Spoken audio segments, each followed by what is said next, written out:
Bismillahirrahmanirrahim. This is our session or lesson number 14 in language course. Today we are dealing with what? Adjectives जी. जैसा कि previous session में हम detail में discuss कर चुके थे, शॉर्ट उसका रीकैप दे दूं कि that when we talk about English language we are basically dealing with different words ना, कि वो वर्ड्स रोल क्या प्ले कर रहे हैं, वो रोल ही डिफाइन करते हैं उसकी टाइप को. चाहे कोई भी वर्ड है, जब हम कहते हैं when we talk about language, तो लैंग्वेज में एक सेंटेंस होता है, कोई जुमला होता है, चाहे वो कोई फ्रेज है, चाहे वो कोई क्लॉज है, चाहे वो कोई अटेंस है. ठीक है, that is basically combination of different words. ठीक है, अब वो वर्ड्स को मैं कहूँ उनका रोल डिफाइन करेगा उसकी टाइप को. ठीक है, चाहे वो पहले मैं जनरल टाइप्स में कहूँ, मेन कैटेगरीज में कहूँ, या कैटेगरीज ऑफ लैंग्वेज कहूँ, इंग्लिश लैंग्वेज, या पार्ट्स ऑफ स्पीच कहूँ, कोई भी है, चाहे वो नाउन है, प्रोनाउन है, एडजेक्टिव है, एडवर्ब है. ठीक है, पहले मैं कैसे उसको डिफाइन करूँगा कि ये क्या है, प्रोनाउन है, एडजेक्टिव है या एडवर्ब है. हमने लास्ट एग्जांपल्स भी दी थी, वहाँ हमने एक व्हाट का कि एग्जांपल्स के थ्रू डिस्कस किया था कि व्हाट एक एग्जांपल में क्या आ रहा था, प्रोनाउन. वही व्हाट दूसरी एग्जांपल में क्या बन रहा था, एडजेक्टिव, यानी अकेला आया है, इंस्टेड ऑफ नाउन आया है तो प्रोनाउन है. नाउन के साथ मिल के आया है, नाउन के बारे में एक्स्ट्रा कुछ दे रहा है हमें. ठीक है, नाउन की कोई डिस्क्रिप्शन दे रहा है या वट एवर इज देयर, तो उसको एडजेक्टिव कह दिया था. पूरे सेंटेंस को क्वालिफाई कर रहा था तो हमने एडवर्ब कह दिया था. सिमिलरली आप ईदर कह लें. ठीक है, अब ये अलोन जब यूज़ हो रहा है, ठीक है, तो वो क्या, हम उसको एज अ प्रोनाउन यूज़ कर रहे हैं. वही नाउन के साथ मिला के इस्तेमाल करेंगे तो वो क्या हो जाएगा, एडजेक्टिव बन जाएगा. गॉट द पॉइंट जी. यानी किसी भी वर्ड को पहले मेन कैटेगरीज में मैं कहूँ तो मैं एग्जैक्टली डिफाइन नहीं कर सकता कि भाई ये प्रोनाउन है या एडजेक्टिव है, या अगर प्रोनाउन है तो एडजेक्टिव नहीं होगा, या अगर एडजेक्टिव है तो प्रोनाउन नहीं होगा. ऐसा नहीं हो सकता. पहले मैंने क्लियर करना है उसको, and this is called applied grammar ji, application of that. तो मैं उसकी एप्लीकेशन समझूंगा ही तब जब मुझे पहले ये कॉन्सेप्ट क्लियर होगा कि किसी भी वर्ड की टाइप जो है, बेसिक टाइप्स में डिफाइन करने से पहले मैं उसका रोल चेक करूंगा. फिर उस टाइप डिफाइन हो गई, फॉर एग्जांपल वो प्रोनाउन ही है जी, अग्रीड, वो प्रोनाउन में फिर आगे फर्दर उसकी टाइप कौन सी होगी या काइंड कौन सी होगी. ठीक है, वो क्या, वो अगर वो क्वेश्चन पूछने के लिए है तो वो इंट्रोगेटिव है. अगर वही वाला वर्ड जिस तरह हमने डिस्कस किया था, हु फॉर एग्जांपल, ठीक है, अब हु क्वेश्चन के लिए पूछ रहे हैं, हु आर यू, तो यहाँ पे ये इंट्रोगेटिव है. क्लियर. और मैं कहूँ जी this is the man who was responsible for that murder जी, या who got involve in that murder जी. अब वही वर्ड हु है तो वो क्या हो गया, अब इंट्रोगेटिव प्रोनाउन नहीं रहा, बल्कि वो क्या बन गया, रिलेटिव प्रोनाउन बन गया. गेटिंग माय पॉइंट जी. यानी everything is linked with what जी, इट्स रोल. ठीक है, और वही पॉइंट फिर दोबारा रिपीट कर दूंगा कि भाई ग्रामर को सामने रख के लैंग्वेज नहीं बनाएगी. ठीक है, लैंग्वेज को स्टडी किया गया तो उसको चीज़ों के नाम रख दिए गए जिसको हमने ग्रामर कह दिया, सेट ऑफ रूल्स बन गए जिसको हमने ग्रामर कह दिया. यानी कहने का मकसद क्या, ख़ास तौर पे स्टूडेंट्स के लिए बता रहा हूँ कि अगर लैंग्वेज के थ्रू ग्रामर सीखेंगे तो वो आसान हो जाएगी. ठीक है, लैंग्वेज बच्चों के पास, स्टूडेंट्स के पास लैंग्वेज, या आम इवन कोई लर्नर भी है उसके पास भी लैंग्वेज किस फॉर्म में है, वो दो ही फॉर्म्स में उसको मिलती है, या लिसनिंग में या रीडिंग में. सपोज वॉचिंग बीबीसी जी, वॉचिंग सम मूवी जी. ठीक है, वो कोई मूवी देख रहे हैं, बीबीसी है, या किसी का लेक्चर सुन रहे हैं, तो वो लिसनिंग, और लिसनिंग मोड थोड़ा सा मुश्किल होता है. Clear. Usually generally it is said that जी that through listening it can be improve जी. लिसनिंग के थ्रू इम्प्रूव होती है, अग्रीड, मैं उसमें कोई इनकार नहीं कर रहा, लेकिन वो लिसनिंग की फ्रिक्वेंसी कितनी है, ठीक है, लिसनिंग की अमाउंट कितनी है, वो 24 घंटे में से कितनी लिसनिंग मिलेगी, जो यूजुअली पॉसिबल नहीं होता. तो उससे फिर बेस्ट वे जो हमारे सराउंडिंग में हमारे बच्चों के लिए, हमारे लर्नर्स के लिए, वो क्या है कि वो चाहे वो अगर एडवांस लर्नर भी हैं, अगर वो इम्प्रूवमेंट लाना भी चाह रहे हैं, तो वो क्या है, बेस्ट सोर्स इज़ व्हाट, ये रीडिंग. कि रीडिंग में वो सारे, ये चाहे मैं जो कुछ हम डिस्कस कर रहे हैं, वो सारे सैम्पल्स उनके पास वहाँ अवेलेबल होते हैं. ठीक है। जिस तरह हमने मुख्तलिफ रिलेटिव प्रोनाउन की डिफरेंट चीज़ें डिस्कस की थी कि रिलेटिव प्रोनाउन में कौन कौन से एलिमेंट हैं, जो 4 डिफरेंट हमने कहा। रिलेटिव प्रोनाउन इटसेल्फ समटाइम हम मिस्टेकनली गलत यूज़ कर देते हैं, या रिलेटिव प्रोनाउन के बाद वर्ब जो है वो उसमें गलती हो जाती है जिससे मिसअंडरस्टैंडिंग हो सकती है, या रिलेटिव प्रोनाउन का एंटेसिडेंट क्या है उसमें गलती हो सकती है, या रिलेटिव प्रोनाउन की प्लेसमेंट में गलती हो सकती है। मैंने एग्जांपल दी थी कि भाई मुझे अपने 40 साल बेटे के लिए टीचर चाहिए या मुझे 40 साल टीचर चाहिए अपने बेटे के लिए। इन दो बातों में बड़ा ज़मीन आसमान का फ़र्क है। तो कहने का मकसद क्या कि ये पढ़ने का पर्पज़ ही क्या है कि हमारी लैंग्वेज करेक्ट हो। मैं बोल रहा हूँ, मैं लिख रहा हूँ तो वो करेक्ट हो ताकि मेरे लिसनर या मेरे रीडर को उसकी करेक्ट अंडरस्टैंडिंग मिले, जो ही लैंग्वेज का पर्पज़ है। और लैंग्वेज का पर्पज़ क्या है? To communicate. कोई और रॉकेट साइंस नहीं है कि इसके लैंग्वेज के थ्रू हमने कम्युनिकेट करना होता है, मैसेज कन्वे करना होता है। और दूसरे एंड से अगर कहूँ तो सपोज कोई दूसरा बोल रहा है या लिख रहा है, उसको मैंने सुन के समझना है या मैंने पढ़ के समझना है, तो उसके लिए भी फिर मुझे ये चीज़ें पता होनी चाहिए। सिर्फ लिसनिंग के थ्रू हैं तो ये सारी डिटेल्स या डिफ्रेंसिएशंस या क्लासिफिकेशंस या उसमें जो वैरायटी है वो मेरे नॉलेज में इतना जल्दी नहीं आ सकती, या बज़ाहिर वो बहुत मुश्किल नज़र आती है। थ्रू रीडिंग है वो क्या थोड़ी आसान होती है कि रीडिंग में हमारे पास वो क्या है, फिक्स्ड एलिमेंट्स पड़े हुए हैं। बोलने में तो एक बंदा बात करके गुजर गया है, मैं कैसे डिफ्रेंशिएट करूँगा कि ईच ऑफ द बॉयज़ के बाद इज़ है या ईच ऑफ द बॉयज़ के बाद आर है। बॉयज़ के बाद नॉर्मली आर लग रहा होता है, लेकिन ईच के बाद ईच आ गया तो फिर क्या वो इज़ बन गया। So mean to say that all these categories, all these parts of speech are at first concern with its what जी रोल। तो और वो एडजेक्टिव का रोल क्या होता है जी? चाहे मैं उसकी कोई भी टाइप निकाल लूँ, एडजेक्टिव ऑफ क्वांटिटी है या वो क्वालिटी है, ठीक है, या वो नंबर है या कोई और काइंड है एडजेक्टिव की, ठीक है। बेसिकली इट इज़ व्हाट ची that as a name denotes ची। अगर उसका नाम मैं अगर करूँ तो एड नाउन, जिस तरह हम एडवर्ब कहते हैं ना, तो उसका नाम मैं एड नाउन कह सकता हूँ कि that when we add something into the meanings of noun, या वी एड समथिंग, और when we qualify some noun, और when we attribute some noun, when we specify some noun, जो भी किस्म आप कह लें, जब कभी भी हम कुछ ऐड करते हैं नाउन के बारे में, नाउन के लिए, वो क्या होता है? एडजेक्टिव जी। जिस तरह हमने अब कहा था कि एप्लीकेशन में अगर हम कहें तो लैंग्वेज में मैं एडजेक्टिव की क्या मुझे उसकी डेफिनेशन ज़रूरत पड़ेगी? क्या मुझे उसकी काइंड ज़रूरत पड़ेंगी? Not at all. मैं स्पोकन इंग्लिश है, रिटन इंग्लिश है, या कॉम्प्रीहेंशन है इंग्लिश की, या क्रिएटिव राइटिंग है, या कोई एक्सप्रेशन मैं ब्यूटीफाई करना चाह रहा हूँ, तो क्या मुझे उसकी काइंड्स की या टाइप्स की या डेफिनेशंस की ज़रूरत पड़ेगी? Not at all. Applied grammar उसकी। तो नाउन में जिस तरह हमने क्या कहा था जी, नाउन में इंपॉर्टेंट क्या था? नाउन नंबर, क्योंकि number basically gives us the basis for agreement, कि नाउन नंबर की बेस पे वर्ब भी अग्री करता है उसके साथ और प्रोनाउन भी अग्री करता था, ठीक है। इसलिए नाउन नंबर इंपॉर्टेंट था कि नाउन सिंगुलर है या प्लूरल है। इसी तरह हमने प्रोनाउन का क्या कहा था कि प्रोनाउन में एप्लीकेशन में क्या चीज़ इंपॉर्टेंट है? जो लैंग्वेज को अफेक्ट करती है, लैंग्वेज के मीनिंग्स बदल सकती है, मिसअंडरस्टैंडिंग हो सकती है, कन्फ्यूजन हो सकती है, या मिस इंटरप्रिटेशन हो सकती है। मैं कहना कुछ चाह रहा हूँ, अगला कुछ समझ रहा है, तो उसमें प्रोनाउन का क्या रोल था? केस।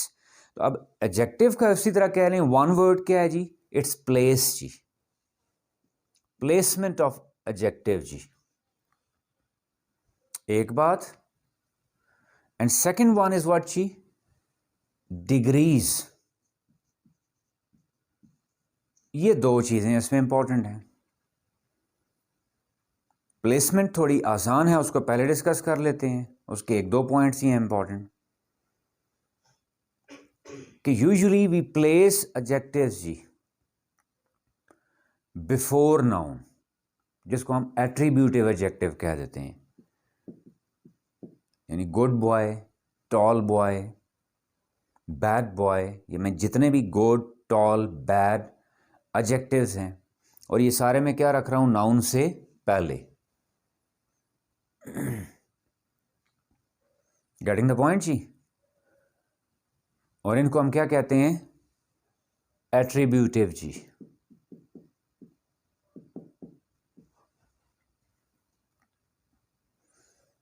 दूसरा हम क्या कह रहे हैं जी? प्रेडिकेटिव।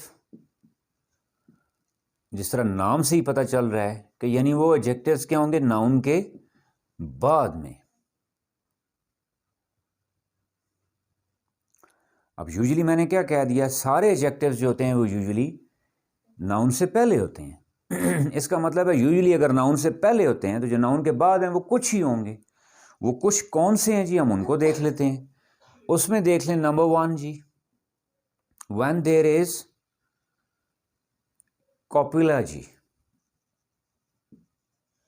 जब कॉपुला आ रहा हो, कॉपुला क्या होता है कि the verb having no action, ऐसा वर्ब जिसमें कोई एक्शन ना हो, कोई काम ना हो रहा हो।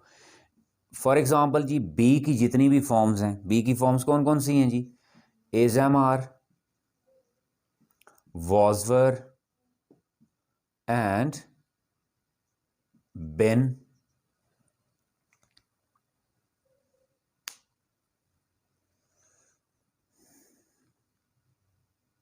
अब यहां देख लें जी, मैं एट्रीब्यूटिव और प्रेडिकेटिव दोनों की एग्जांपल लिख देता हूं। आप देखिएगा मीनिंग में कितना फ़र्क पड़ जाएगा। या मैं उस पॉइंट को इस्टेब्लिश करना जो चाह रहा हूं कि ये चीज़ें समझना लैंग्वेज की इम्प्रूवमेंट या लैंग्वेज लर्निंग या लैंग्वेज इम्प्रूवमेंट के लिए क्यों ज़रूरी है। दोनों एग्जांपल्स देखें जी। देयर इज या he is a small farmer, और दूसरी एग्जांपल देखें जी, द फार्मर इज स्मॉल। अब बज़ाहिर देखें तो बादिए नज़र में कोई डिफरेंस नहीं लग रहा जी, एक ही बात है जी, लेकिन बहुत बड़ा डिफरेंस है जी। एक एग्जांपल में हम फार्मर किसान के कद की बात कर रहे हैं कि वो कद में छोटा है, हाइट में छोटा है, और दूसरी एग्जांपल में हम उसका स्केल ऑफ फार्मिंग की बात कर रहे हैं कि उसका वो स्मॉल स्केल फार्मर है, उसके खेत कम है। गेटिंग माय पॉइंट जी। अब स्मॉल फार्मर क्या है, यानी शॉर्ट हाइटेड फार्मर है जी। वो किसान जो है उसका कद छोटा है। और फार्मर इज स्मॉल जो है जी, यहां पे हम किसकी बात कर रहे हैं, उसके वो छोटे दर्जे का किसान है, उसके खेत छोटे हैं, थोड़े हैं, वो कोई बहुत बड़ा जागीरदार नहीं है, वो कोई बहुत बड़ा किसान नहीं है, उसकी ज़मीनें बहुत ज़्यादा नहीं है, ज़मीनें थोड़ी सी हैं उसकी। अब फ़र्क आप कहें जी मुझे कैसे पता चला, यहां देखें आपने क्या यूज़ किया है, attributive. This is attributive to what जी, फार्मर, एट्रीब्यूटिंग व्हाट, फार्मर। और यहां पे आप देखें जी, इट्स प्रेडिकेटिंग फार्मर जी, और not exactly farmer, it's predicating this copula. जो हमने अभी डिस्कस किया कि जब भी कॉपुला दरमियान में आ जाएगा, कॉपुला हमने क्या कहा, कौन सा वर्ब, ऐसा वर्ब जिसमें कोई एक्शन ना हो। वो वर्ब भी होता है, ये स्ट्रेंज फैक्ट है, हमने वैसे वर्ब की डेफिनेशन ही रटा क्या मारा था कि एक्शन वर्ड जी। तो पहले देखें मैं मोस्टली डिस्कस करता हूँ, ग्रामर तो यहीं वायलेट होगी फिर ना, डेफिनेशन तो गलत फिर साबित होगी। हमने तो वर्ब की डेफिनेशन ही क्या रटा मारी थी कि एक्शन वर्ड जो होता है, जब the word that contains some action, तो इसमें फिर कौन सा एक्शन है, अगर एक्शन नहीं है तो फिर इसको मैं वर्ब क्यों कह रहा हूँ। मैं क्लियर जी। अब यहां पे ये क्या है, प्रेडिकेटिव है जी। अब प्रेडिकेटिव होने या एट्रीब्यूटिव होने से मुझे फ़र्क पता चला है कि एक जगह उसके कद की बात हो रही है, दूसरी जगह उसके खेतों की बात हो रही है। तो फ़र्क पड़ गया ना उसके यूजेज में। इसी तरह और कॉपुला में कौन कौन से आ सकते हैं जी, for example looks, seems, feels, tastes, यानी सारे एग्जांपल्स दे रहा हूं। ये उन वर्ब्स की एग्जांपल्स हैं जो सारे कॉपुला हैं या कॉपुलर वर्ब्स हैं, या जिनमें कोई डायरेक्ट एक्शन नहीं है। वर्ब भी हैं लेकिन एक्शन नहीं है। मैं कहूँ जी, he seems sad, he looks happy. अब यहाँ पे सैड और हैप्पी जो हैं ये भी एडजेक्टिव हैं, लेकिन ये क्या हैं, प्रेडिकेटिव हैं। यानी दरमियान में जब भी क्या आ जाएगा, वर्ब कौन सा आएगा, कॉपुला होगा, तो फिर एडजेक्टिव हम नाउन से पहले नहीं रखेंगे बल्कि एडजेक्टिव नाउन के बाद में आ जाएगा। दूसरी इसकी टाइप जी, जब मोर देन वन एडजेक्टिव्स आ जाएं जी, एक ही ऑब्जेक्ट के लिए एक से ज्यादा एडजेक्टिव्स आ जाएं जी, फिर भी क्या होगा, हम उन एडजेक्टिव्स को नाउन के बाद में रखेंगे जी, पहले नहीं आएंगे।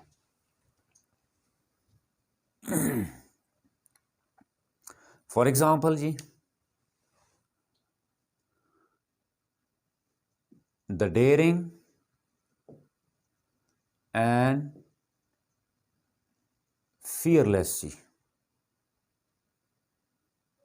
डेयरिंग पार्टिसिपल यूज कर रहा हूं, या ब्रेव कह दें, the brave and fearless king started battle. अब बाज़ाहिर देखें जी, इसमें कोई प्रॉब्लम लग रही है? किंग यहां पे क्या है, नाउन है।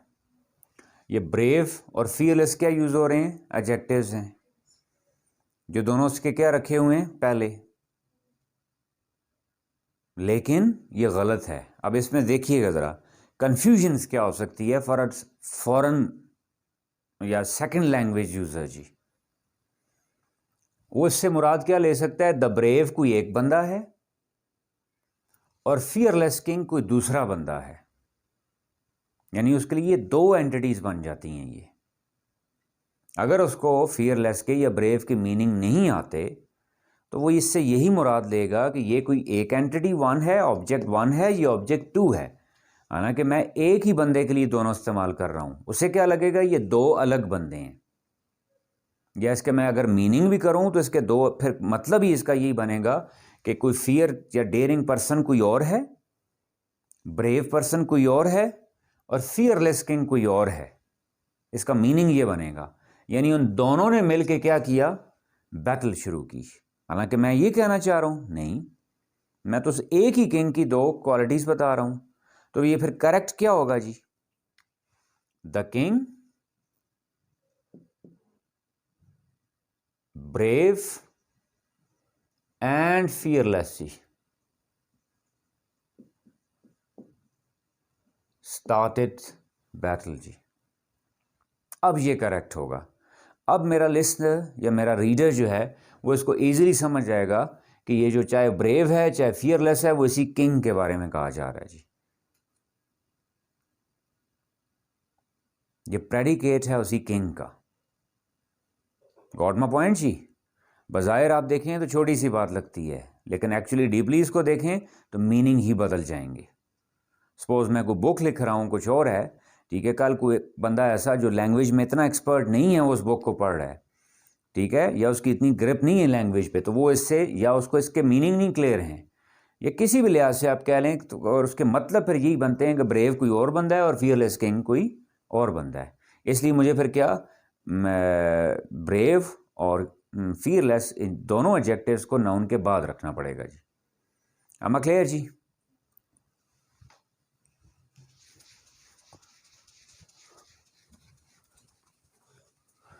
अब जी कुछ और चीज़ें इंपॉर्टेंट एडजेक्टिव से related ji.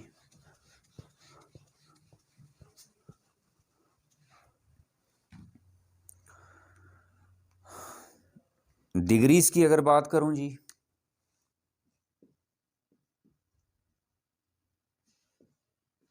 First degree of adjective जी when there is no comparison जी। सेकंड डिग्री जी कंपैरिजन बिटवीन टू जी। एंड थर्ड डिग्री जी comparison among more than two जी। मोर देन टू, जब दो से ज्यादा का कंपैरिजन होगा तो फिर क्या होगा, थर्ड डिग्री। अब देखें जी इसमें प्रॉब्लम्स कैसे आएंगी जी। फॉर एग्जांपल मैं जनरली कह दूं he is the best boy जी, he is the best boy, this is wrong जी। इसका मतलब क्या बनेगा कि नाउज़ुबिल्लाह रूए ज़मीन पे आज तक जितने इंसान आए उन सबसे बेस्ट ये वाला लड़का है जी, उसमें अंबिया भी गुजरे हैं। यानी इसके मीनिंग ही क्या बनेंगे, नॉनसेंस हैं जी, या इनकम्प्लीट हैं। क्यों? मैंने इसका कोई कंपैरिजन तो नहीं दिया ना। अगर मैं जनरली इसको कहना चाह रहा हूँ बहुत अच्छा है, मुझे शौक है, तो फिर मैं उसको क्या कह दूंगा? He is a good boy. यानी इसकी वो थर्ड डिग्री नहीं यूज़ करूंगा। जब कंपैरिजन कोई नहीं है तो कौन सी डिग्री यूज़ करूंगा? फर्स्ट डिग्री जी। और अगर और ज़्यादा शौक है, बहुत ज़्यादा अच्छा बनाना है, तो फिर मैं क्या कर दूंगा? He is a very good boy, उसके साथ वेरी लगा दें।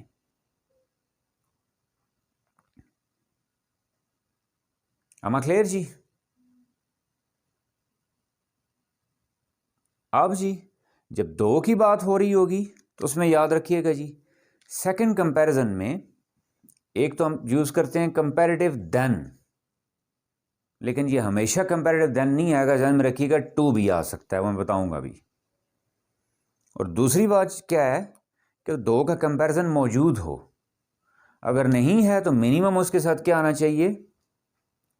एनी अदर, अगर वो सेम काइंड के ऑब्जेक्ट्स हैं। और थर्ड डिग्री में क्या होता है जी? एक तो उससे पहले क्या आर्टिकल आप यूज करते हो? क्या? द, जो हम आर्टिकल में पढ़ चुके हैं डिटेल में।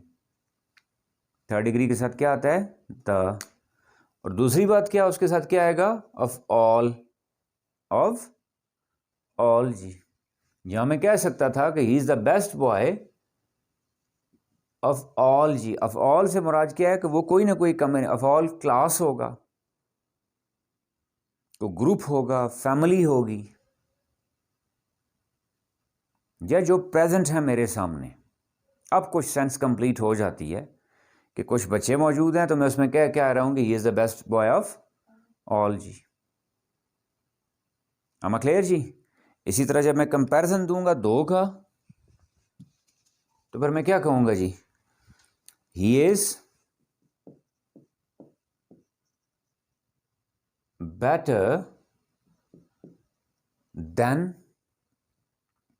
कोई आगे एक तो या तो कंपैरिजन दूंगा, better than Max, L, John, Hamid, Aslam, Akram, अगर वो कंपैरिजन अवेलेबल है तो। अगर नहीं है तो फिर उसकी जगह क्या यूज करूंगा? देन एनी अदर बॉय जी, उसकी अपनी काइंड में। मेटल है तो मैं क्या कहूंगा? एनी अदर मेटल जी।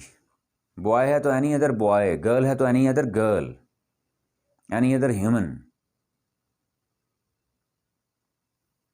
और वही इसकी जब सुपरलेटिव डिग्री यानी थर्ड डिग्री की बात होगी तो फिर क्या होगा जी? He is the best, comparison मौजूद है तो फिर मैं कंपैरिजन दे दूंगा जी, the best of all brothers, the best of all classmates, peers, कुछ भी। अगर नहीं है तो बेस्ट ऑफ ऑल जी, या ऑल से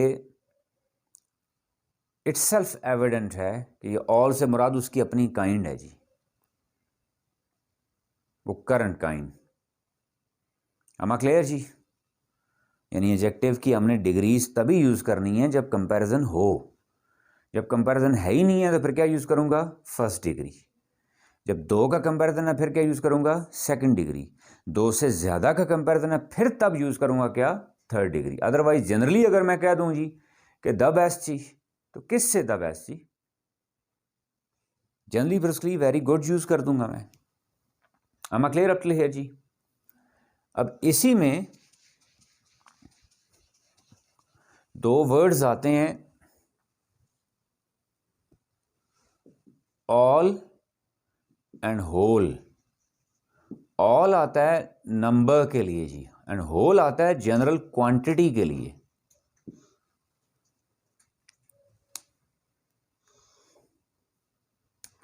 और दोनों में एक और इंपॉर्टेंट एलिमेंट है, जब उसके साथ आर्टिकल लगेगा तो द ऑल के बाद आएगा और होल से पहले आएगा।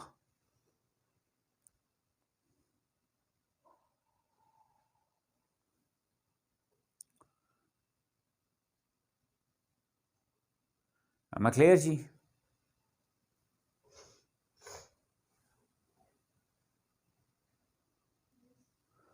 ऑल द फैमिली मेंबर्स जी, ऑल द फैमिली मेंबर्स, अब अगर मैं इसको कहूँ द होल फैमिली मेंबर्स, गलत हो जाएगा जी, कि जब मैं मेंबर्स कह रहा हूं तो मैं उनका शुमार, गिनती देना चाह रहा हूं, नंबर देना चाह रहा हूं, और जनरल क्वांटिटी शो कर रहा हूं। और फिर बाद मैंने क्या यूज किया, द ऑल के बाद, और मैं जनरल कॉन्सेप्ट देना चाह रहा हूं, मैं गिनती भी नहीं जाना चाह रहा। फिर मैं क्या कहूंगा, द होल फैमिली जी, द होल फैमिली। अब साथ मेंबर्स नहीं आएगा, यानी मैं जस्ट एक एकोमुलेशन शो कर रहा हूं जी, जस्ट एक गैदरिंग शो कर रहा हूं, मेरा फोकस नंबर पे नहीं है, सिर्फ एक क्या जनरल क्वांटिटी पे है। जब जनरल क्वांटिटी हो तो क्या हो जाएगा, द होल, और नंबर क्वांटिटी होगा जो, तो क्या हो जाएगा, all the. Am I clear जी?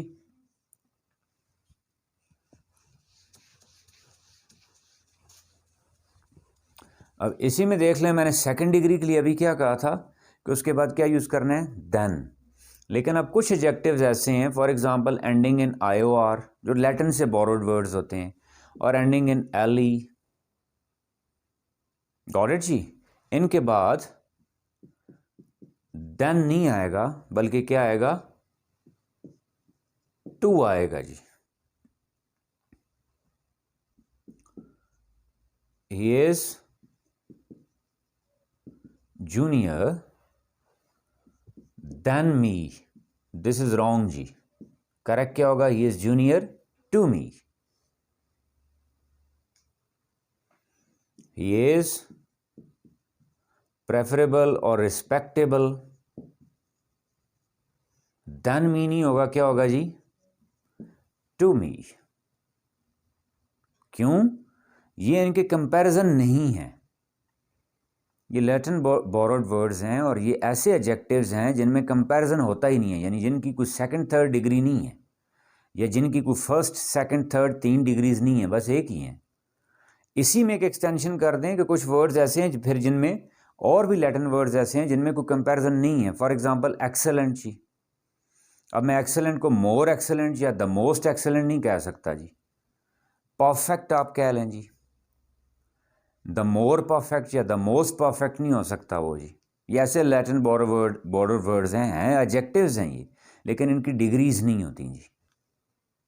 तो उसी वजह से यहाँ पे भी हमने देन नहीं लगाया, क्या लगाया, टू। तो यानी जनरल रूल ये समझ लें कि जब भी कभी भी ऐसे वर्ड्स जिनके हैं एडजेक्टिव्स हैं लेकिन उनकी डिग्रीज नहीं हैं, तो उनके बाद हम देन नहीं यूज़ करेंगे, क्या यूज़ करेंगे, टू। फिर दूसरी बात, उनकी फर्स्ट सेकंड थर्ड को डिग्रीज ही नहीं होंगी।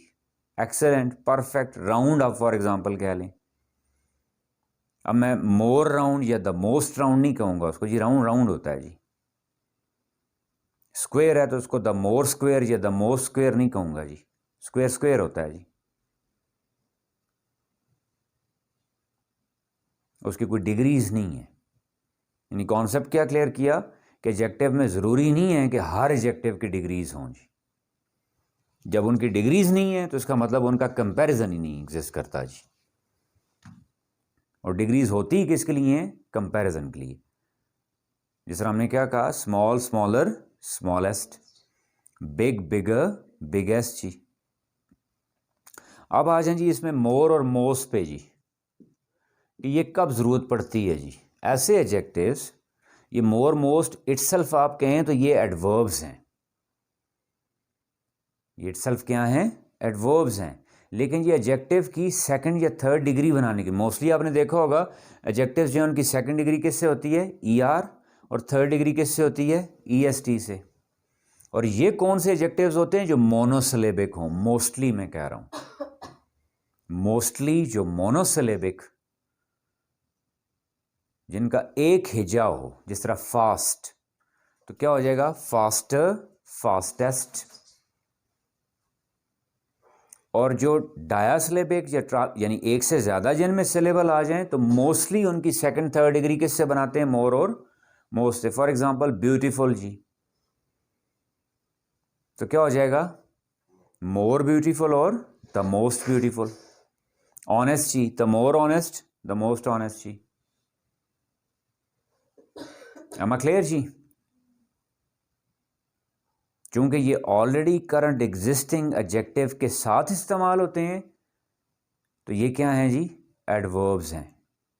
क्या हैं ये, एडवर्ब्स का टॉपिक हम अलग करेंगे, लेकिन यहाँ हल्की सी उसकी टिप कि एडवर्ब किस किस चीज़ को क्वालिफाई करता है, वर्ब को, या किसको क्वालिफाई करता है, किसी एडजेक्टिव को, या किसको क्वालिफाई करता है, अपने ही जैसे किसी और एडवर्ब को, या किसको क्वालिफाई करता है, होल सेंटेंस को। नाम उसका क्या है, एडवर्ब, लेकिन वो हमेशा एडवर्ब नहीं होगा, वो समटाइम एड एडजेक्टिव भी होगा, वो समटाइम ऐड अनदर एडवर्ब भी होगा, और वो समटाइम ऐड होल सेंटेंस भी होगा। फिर वही वाला पॉइंट कि हमने रटे मार लिए कि जी एडवर्ब सिर्फ इस चीज़ के लिए नहीं। अब यहाँ पे मोर मोस्ट जो हैं वो क्या हैं, एडवर्ब हैं। क्यों, ये ऑलरेडी एग्जिस्टिंग एडजेक्टिव के साथ एडजेक्टिव की सेकंड और थर्ड डिग्री बनाने के लिए इस्तेमाल होते हैं। ये सिर्फ इनका रोल यहाँ पे इतना है। अब क्लियर जी। अब इन्हीं को अगर जनरली आप देख लें कि जब यहाँ पे तो ये मोर मोस्ट क्या हैं, एडवर्ब्स हैं। अब मैं कहूँ जी मोर मोस्ट एडजेक्टिव का रोल भी प्ले करते हैं, वो कहाँ पे होगा जी, जो हमने नाउन विद एडिशन के साथ भी हल्का सा उसको वहाँ डिस्कस किया था। हमने क्या कहा था, काउंटेबल नाउन्स के ज़्यादा बताना है तो उसके लिए क्या यूज़ करते हैं, मैनी, और अनकाउंटेबल नाउन का ज़्यादा बताना है तो उसके लिए क्या यूज़ करते हैं, मच। लेकिन इन दोनों यानी ज़्यादा किसी चीज़ की क्वांटिटी या अमाउंट कुछ बतानी हो तो क्या यूज़ होता है, मैनी या मच। फ़र्क हमने क्या कहा था, मैनी नाउन में हम पढ़ चुके हैं, काउंटेबल नाउन के साथ आता है, क्लियर। मच किसके साथ आता है, अनकाउंटेबल नाउन, यानी वो नाउन्स जिनकी प्लूरल फॉर्म ना हो सकती है उसको काउंटेबल कहते हैं, इसका गिनती से कोई ताल्लुक नहीं है।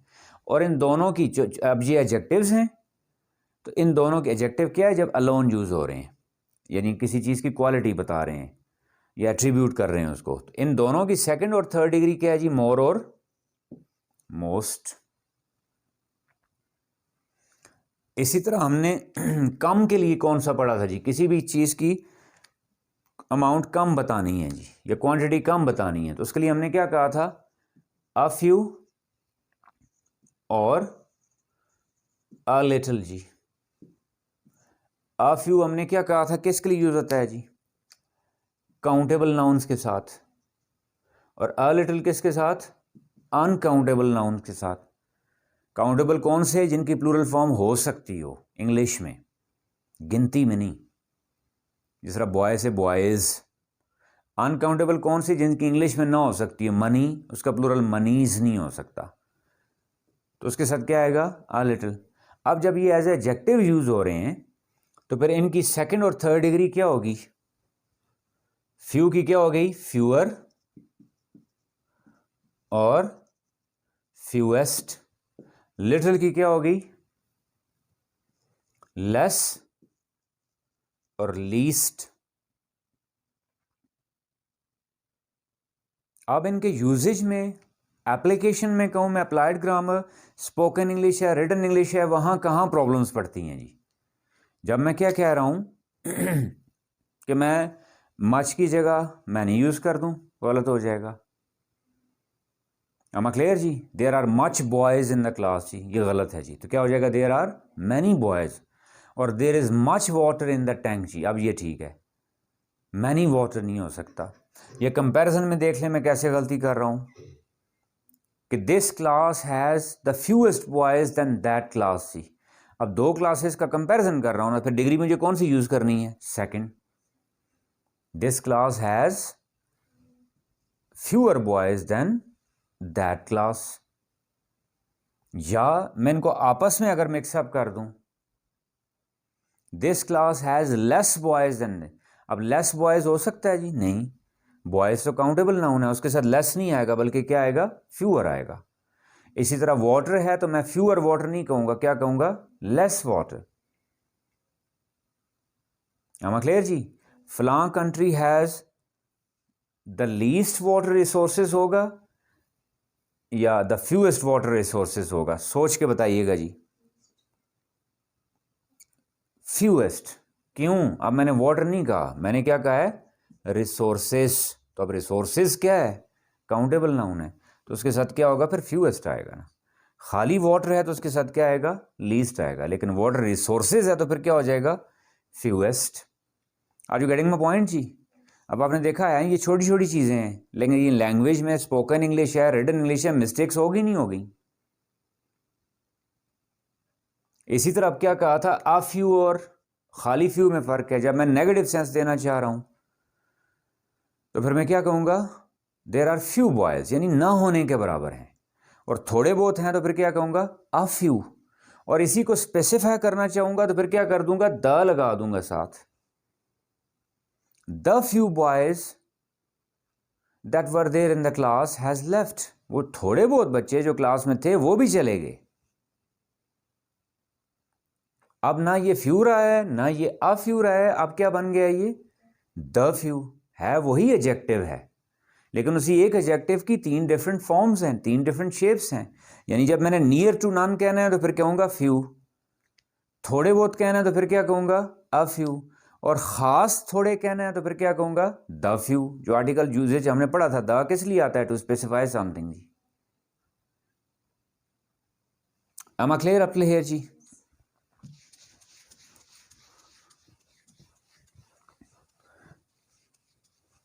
इसी तरह जी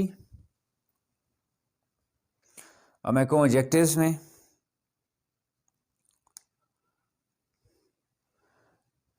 अगर एक ही एंटिटी के लिए सिंगल ऑब्जेक्ट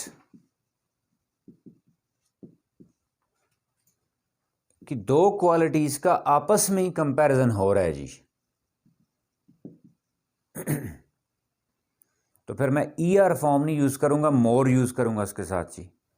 फॉर एग्जाम्पल जी, अली इज, अगर मैं कह रहा हूं ब्रेवर देन वाइस, ये भी गलत है। अगर मैं कह रहा हूं Ali is braver than wiser, ये भी गलत है। करेक्ट क्या होगा जी? मैं कहना क्या चाह रहा हूं, अली इतना अक्लमंद नहीं है जितना वो क्या है? बहादुर है। तो फिर क्या हो जाएगा जी? Ali is more brave. यानी अब इसकी अपनी ई आर वाली फॉर्म है, लेकिन वो इस्तेमाल नहीं करूंगा। क्यों? एक ही ऑब्जेक्ट की दो क्वालिटीज का आपस में कंपैरिजन हो रहा है। Ali is more brave than, अब वाइजर भी नहीं कहूंगा, क्या कहूंगा? वाइज। अब अपेरेंटली आप कहें तो तीनों स्टेटमेंट्स ठीक नजर आ रही होती हैं, लेकिन जो नेटिव स्पीकर है, the person who is good at language, good at English, will go for what जी? मिसकॉन्सेप्शन जी, कंफ्यूजन और मिसअंडरस्टैंडिंग। जब मैं कह रहा हूं ना Ali is braver than wise, इसकी तो कोई सेंस ही नहीं बनती। लेकिन जब मैं ये कह रहा हूं ब्रेवर देन वाइजर, इसका मतलब है ये कोई टोटली को दो अलग वजूद हैं, दो अलग पर्सनैलिटीज हैं। यानी अली कोई और है और ये वाइजर कोई और बंदा है। इसका इस सेकंड सेंटेंस के मीनिंग क्या बनेंगे? गौर कीजिएगा जरा जी। अगर मैं ये नहीं सीख रहा और मैं कह रहा हूं जी मेरी लैंग्वेज बस खुद ब खुद इंप्रूव हो जाए, तो इसके मीनिंग क्या बनेंगे? गौर कीजिएगा। इसका मतलब क्या बन रहा है कि अली वाइजर से ज्यादा बहादुर है। अली वाइजर से, इसका मतलब मैं वाइजर को क्या कर रहा हूं? कोई नाम बना रहा हूं। को वाइजर किसी बंदे का नाम है और अली उससे क्या है? ज्यादा बहादुर है। हालांकि मैं ये कहना चाह रहा था, नहीं, मैं तो ये कहना चाह रहा था कि अली इतना अक्लमंद नहीं है जितना कि वो बहादुर है। इज दैट क्लियर जी?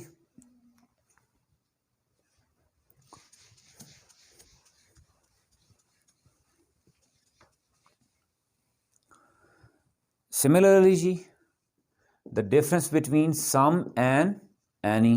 सम आता है जी पॉजिटिव स्टेटमेंट्स के लिए, एनी आता है नेगेटिव या इंट्रोगेटिव्स के लिए जी। अब मैं पूछना क्या चाह रहा हूं, do you have some books, तो क्या ये ठीक है जी? नहीं, इंट्रोगेटिव है। अभी मैंने क्या कहा, इंट्रोगेटिवली क्या यूज करूंगा, सम नहीं यूज करना बल्कि क्या यूज करना है, एनी बुक्स ही। अब इसके रिस्पॉन्स में क्या स्टेटमेंट आएगी, yes I have some, I have some. यानी जब चॉइस या सिलेक्शन के लिए मैं वर्ड्स यूज करना चाह रहा हूं तो दोनों का मतलब एक ही है, लेकिन पॉजिटिव स्टेटमेंट्स में क्या यूज होगा, सम। नेगेटिव स्टेटमेंट्स में या इंट्रोगेटिव्स में क्या यूज होगा, any. am I clear ji?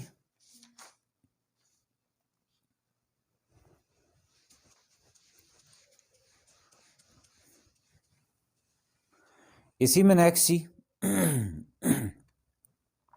Stress के लिए जी, मैं सेकंड डिग्री पे स्ट्रेस देना चाह रहा हूं, तो यूजुअली उसके लिए हम क्या यूज करते हैं, मच या फार भी यूज करते हैं जी।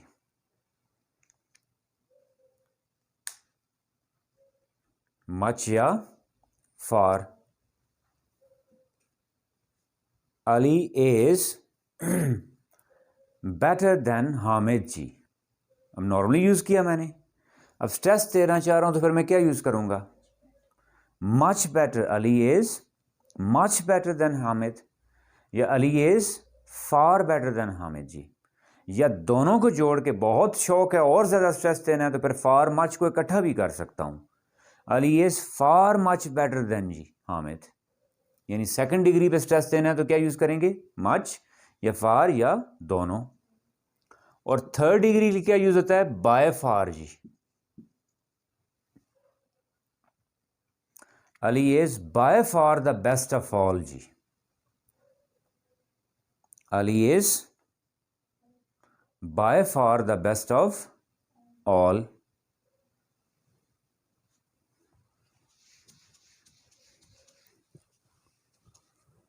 Am I clear जी? Getting the point? Next जी, no doubling ji.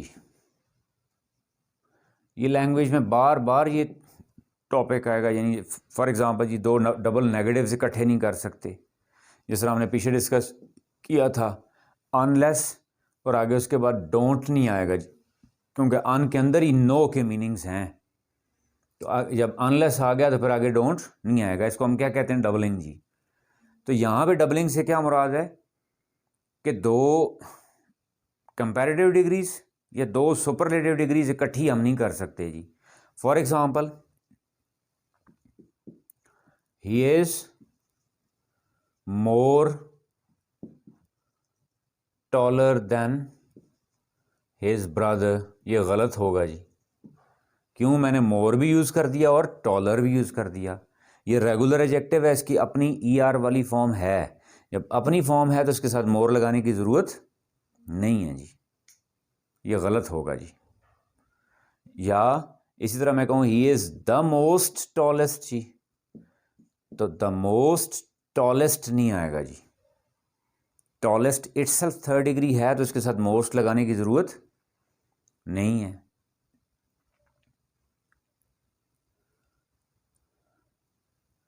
Am I clear ji?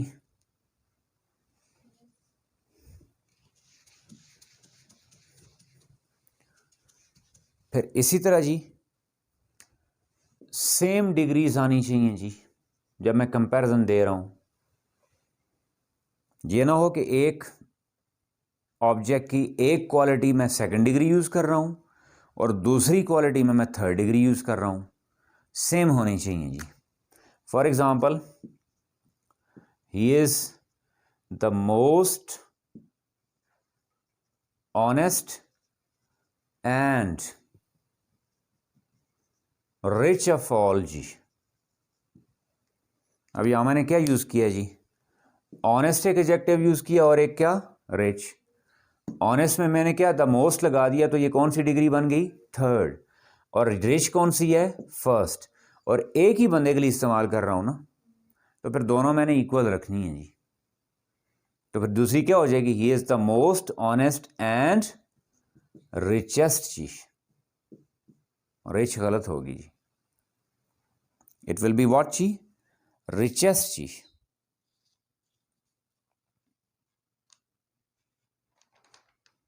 Am I clear up till here ji?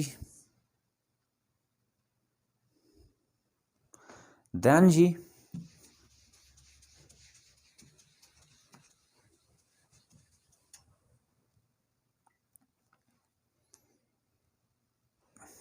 the difference between later जी with single T and later with double T जी।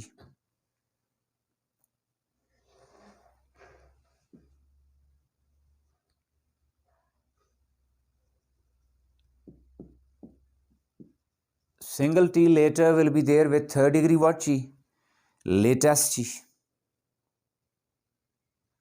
और double T वाला क्या है जी, with last जी। फर्क क्या है दोनों में जी, single T is for time जी, this one is for time and this one is for position जी।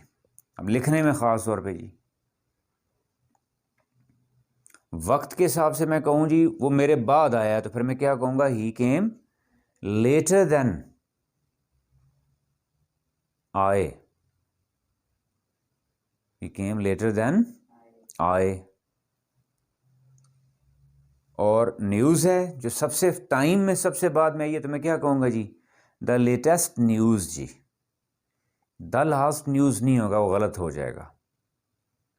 वक्त के हिसाब से कह रहा हूँ तो क्या हो जाएगा, द लेटेस्ट मॉडल, नहीं कहते द लेटेस्ट मॉडल जी। और तरतीब से कहूँ तो फिर क्या हो जाएगा, डबल TER जी, वो मेरे बाद एंटर हुआ जी, या मेरे बाद कतार में खड़ा था जी। तरतीब में कहूँ तो फिर क्या हो जाएगा, लेटर देन आए। और तरतीब में आखिरी कहूँ तो फिर क्या कहूँगा, last of all, last of all जी। Am I clear ji?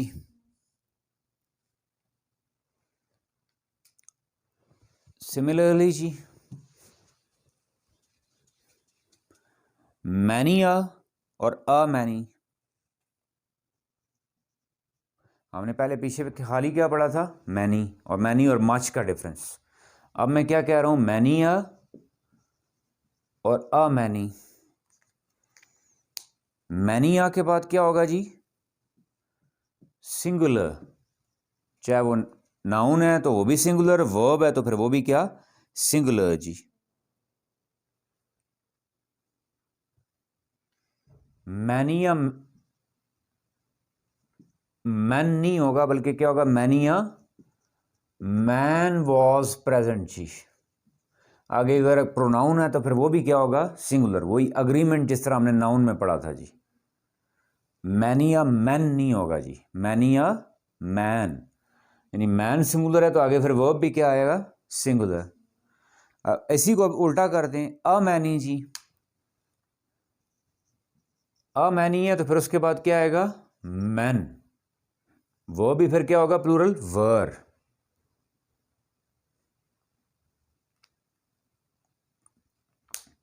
am I clear जी? यानी यहां मतलब क्या, मैनी या मैन से मुराद क्या, बहुत सारे लोगों में से एक बंदा, बहुत सारे लोगों में से एक बंदा। इसके मीनिंग समझिएगा जी, मैनी या मैन से मुराद क्या है बहुत सारे मैन थे, उनमें से एक मैन। और यहां सिंपल मतलब क्या है जी, अ मैनी मैन, यानी बहुत सारे लोग। ऊपर मतलब क्या है, बहुत सारे लोगों में से एक था, प्रेजेंट था।